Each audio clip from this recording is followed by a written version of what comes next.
ঘন জঙ্গলের গভীরে সময়ের গহ্বরে হারিয়ে যাওয়া শত শত গাড়ি, বাস আর ট্রাক পড়ে আছে নিস্তব্ধতায় ঢেকে। চারপাশে শুধুই মরচে ধরা লোহা, ছেঁড়া টায়ার আর প্রকৃতির দখলে চলে যাওয়া যান্ত্রিক দেহগুলো। সূর্যের আলো গাছের ফাঁক দিয়ে যখন গাড়িগুলোর গায়ে পড়ে, তখন মনে হয় যেন এই জঙ্গলটি পরিণত হয়েছে এক ভুতুড়ে কবরস্থানে, যেখানে প্রতিটি গাড়ি যেন লুকিয়ে রেখেছে অতীতের কোনো হারিয়ে যাওয়া গল্প। ১৯৫০-এর দশকে রুন অ্যান্ড টোরে ইভানসন নামের দুই ভাই সুইডেনের প্রত্যন্ত এই এলাকায় গাড়ির স্ক্র্যাপ ইয়ার্ড বা পরিত্যক্ত যন্ত্রাংশ বিক্রির ব্যবসা শুরু করেন।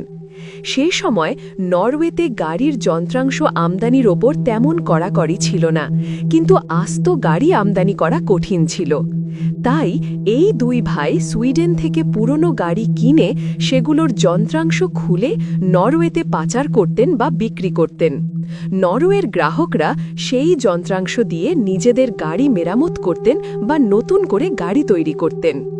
১৯৮০-র দশকের মাঝামাঝি সময় নরওয়ে সরকার গাড়ির আমদানি আইন শিথিল করে, ফলে বাইরে থেকে সস্তা ও নতুন গাড়ি আমদানি করা সহজ হয়ে যায় এবং ইভানসেন ভাইদের যন্ত্রাংশের ব্যবসা আর লাভজনক থাকল না।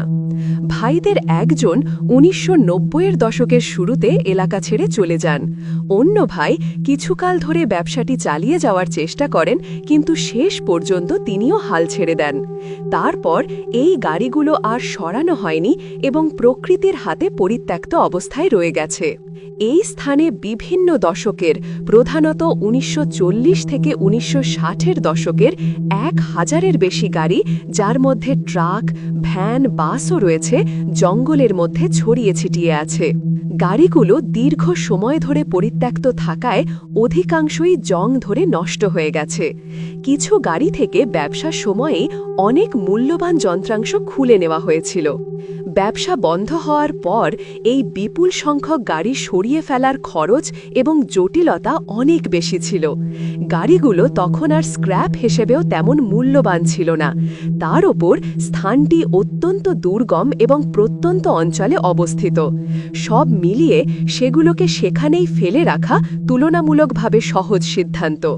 যখন এই ব্যবসা চলছিল তখন যন্ত্রাংশ খুলেই বিক্রি করা হতো, কিন্তু ব্যবসা বন্ধ হওয়ার পর এই গাড়িগুলো পুরনো মডেলের হওয়ায় এবং এত বছর ধরে প্রকৃতির সংস্পর্শে থাকার ফলে বাকি থাকা যন্ত্রাংশগুলোও হয় জং ধরে ব্যবহারের অযোগ্য হয়ে গেছে, অথবা সেগুলোর বর্তমান বাজারে তেমন চাহিদা নেই।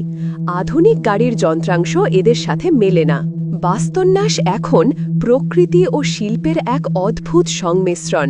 গাছপালা, শ্যাওলা এবং ঝোপঝাড় গাড়ির কাঠামো এবং ইঞ্জিনের উপর গজাইছে। এটি দেখে মনে হয় যেন প্রকৃতি তার নিজস্ব উপায়ে এই শিল্পকর্মগুলো তৈরি করছে।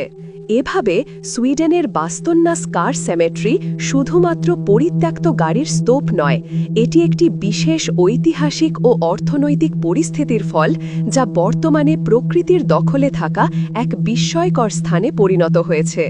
এই জঙ্গলের দৃশ্য দেখে আপনাদের কি মনে হয়? প্রকৃতি কি মানুষের তৈরি জিনিসগুলোকে ধীরে ধীরে নিজের করে নিচ্ছে? আপনার মতামত কমেন্টে লিখে জানান। আমি পড়ব প্রতিটা মন্তব্য মনোযোগ দিয়ে।